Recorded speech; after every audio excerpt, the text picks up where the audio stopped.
Thank you so much, everyone, and welcome back. I want to talk to you today about a problem that is really flanking many people. This video is specific to how to manage your bosses or your coworkers' unmanaged anxiety.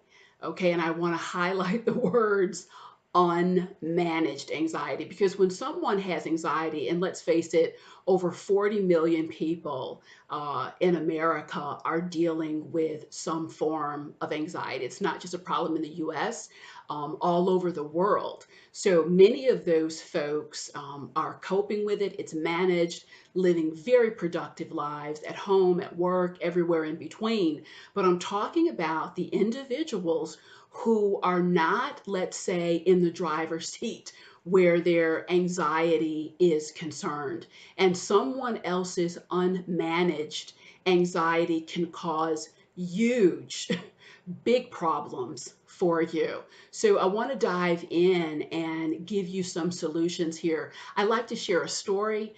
Then I like to move into the practical information you can share in my videos. So when I was 7 years old, God rest his soul, my grandfather and I used to love to go to this beautiful park near his house. I mean, that was just our stomping ground where we spent so much time. The problem was on the way to the park, there was this house and they had two big dogs. And when I say big, I mean big. These were Great Danes. And we would be on our leisurely stroll. And inevitably, I would say like 7 or 8 times out of 10, these dogs would kind of find us, come up to us, barking. They weren't mean dogs, but for a little girl, they were very imposing dogs. And I would get nervous and scurrying, jumping. I'm trying to, Granddaddy, pick me up, pick me up. And I remember getting so angry one day. And I said, Granddaddy, why don't they just put the dogs in the back, lock the dogs away? And he looked at me very matter of fact. He said, baby, they're not even home. They're not home half the time. And he said, we're going to have to find something else. We're going to have to adjust here. And for whatever reason, we figured out that when we rode our bikes to the park, they didn't care. They would still be out in the front yard running around, but they didn't bother us when we rode our bikes. It's when we were on foot. And my point in sharing the story is I could have sat there and complained, and why don't they lock him away? Why don't they lock him away? But my grandfather, in his wisdom, pulled the little girl into reality. It doesn't work that way. You have to adjust. And the same is true for individuals for whatever reason. And the reasons don't matter as much as you getting where you need to go and doing what you need to do. They could have decided to fall asleep at the switch where their wellness and self-care is concerned for a lot of different reasons.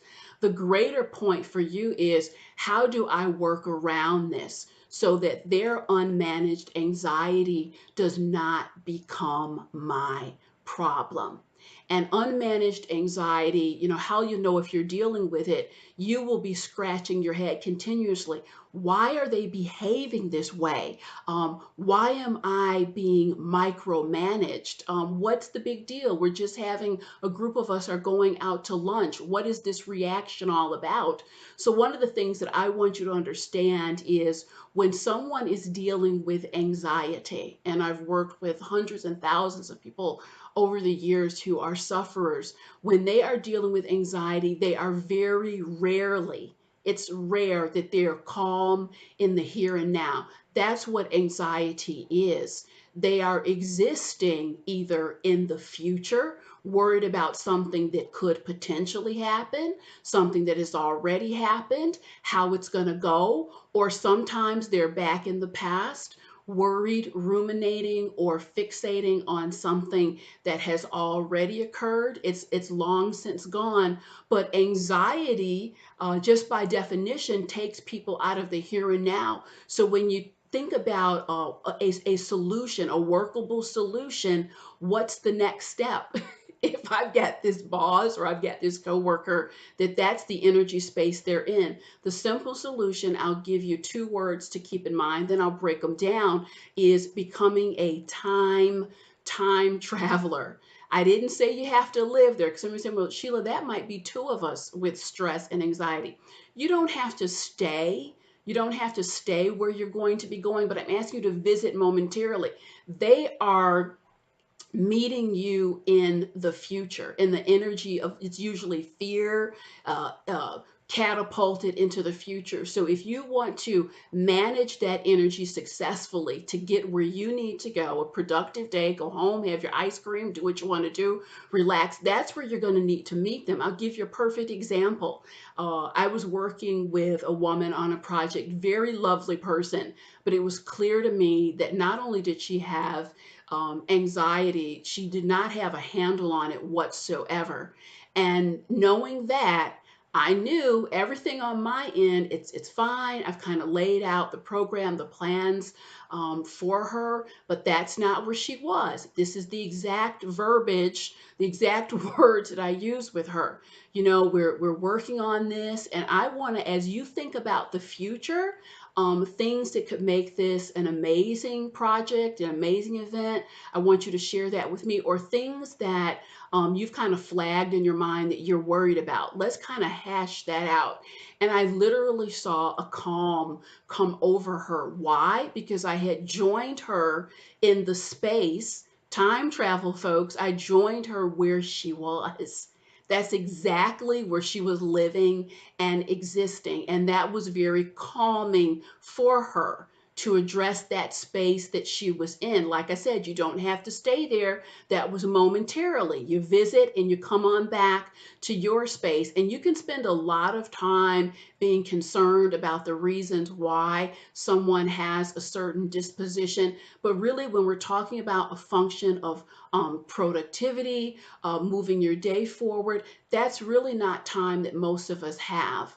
Better to manage the problem where it is. I'll give you another example. Gentlemen, he's working, a pretty hard worker, but also unmanaged anxiety, overlaying tons of stress. He finds out that his mother-in-law, because she's sick, has to come live with him, his wife. There are three children, all of which are teenagers. Two are about to go to college. He's cutting into a lot of productivity. He's spilling. He's leaking emotionally in his workspace. And that's another thing you'll see with folks who have unmanaged anxiety. The check on boundaries is normally not there. It can be very off-putting and distracting, but it's a reality of what many people are dealing with in the workplace. So what do you do when you are confronted and you're facing that energy? The same solution. You meet them where they are, because for a variety of reasons, they're not able emotionally to come where you are because they're compromised. They have an issue and they're not managing it. So then it becomes our responsibility as part of managing our mental health and wellness to manage that energy. Same solution. You time travel. Don't allow them to pull you into the stress and the rumination. You can say something like, you know what? I've seen your work. I know that you have everything it takes moving forward into the future to deal with it. Must be a bummer. You know, she's coming. You guys are stressed for space, but you have everything you need moving forward into the future to deal with that situation. So again, we're really talking about the mechanics of reality. And the reality is everyone that you work with and that you live with is not self-reflective. Some folks aren't taking care of themselves to the level they need to be, but that doesn't have to crash in your day, your work day, your life. So I want you to keep some of these points in mind. I hope it's been helpful. Thank you so much. I'll see you soon.